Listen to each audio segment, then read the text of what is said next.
સવારની ચાય અને વડીલની રાય નિયમિત લેવી જોઈએ, પણ ગરીબની હાય અને નવરાની રાય ક્યારેય ન લેવી જોઈએ. બાકી ભગવાન આપણા કર્મોથી રાજી રહેવા જોઈએ. બાકી આ દુનિયા તો કોઈની થઈ નથી અને થવાની પણ નથી. માતૃદેવો ભવ, પિતૃદેવો ભવ. માતા પિતા જ સાક્ષાત ભગવાન છે. માતા પિતાની જો તમે પૂજા કરો છો તો મંદિર જાઓ કે ના જાઓ કોઈ ફરક પડતો નથી. ભગવાન તમારા ઉપર રાજી જ હોય છે. પણ જો માતા પિતાને તમે રંજાડો છો, માતા પિતાને તમે ત્રાસ આપો છો, ભૂખ્યાને તરસા રાખો છો, તો કોઈ મળવાનું નથી.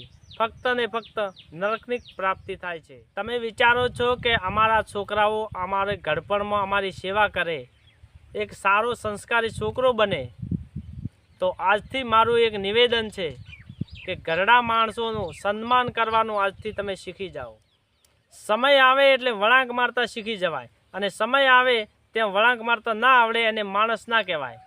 કારણ કે સમય જ બળવાન છે. કોઈ એમ કહેતું હોય કે મારા જેવો કોઈ બળવાન નથી, ખોટી વાત છે. સમય જ બળવાન છે. સમય જ્યાં સુધી તમારો હશે ત્યાં સુધી આખી દુનિયાને પણ તમે ઝુકાવી શકશો. બાકી તમારો સમય જો વયો જશે તે વખતે તમારું નાનું એક છોકરાને પણ ઝુકાવવું મુશ્કેલ થઈ જશે. દરેક માણસ સારો નથી હોતો, પણ દરેક માણસમાં કોઈનું કોઈ સારું તો હોય જ છે. પણ એ સારું હોય જે સચ્ચાઈ પકડો અને બુરાઈ છોડી દો.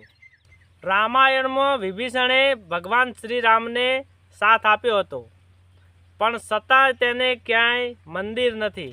કેમ નથી? કારણ કે તેને પોતાના માણસોથી દગો કર્યો હતો. આ દુનિયામાં જે માણસ દગો કરે છે તેને ક્યાંય માન મળતું નથી. જ્યારે ગરીબી હોય છે ત્યારે લોકો સંબંધ બાંધવામાં ઇનકાર કરે છે, અને જ્યારે મહેનત કરીને પૈસા કમાવો છો અને અમીર બનો છો ત્યારે દૂર રહેવાવાળા લોકો તૈયાર થાય છે સંબંધ બાંધવા. એ તાકાત છે પૈસોની.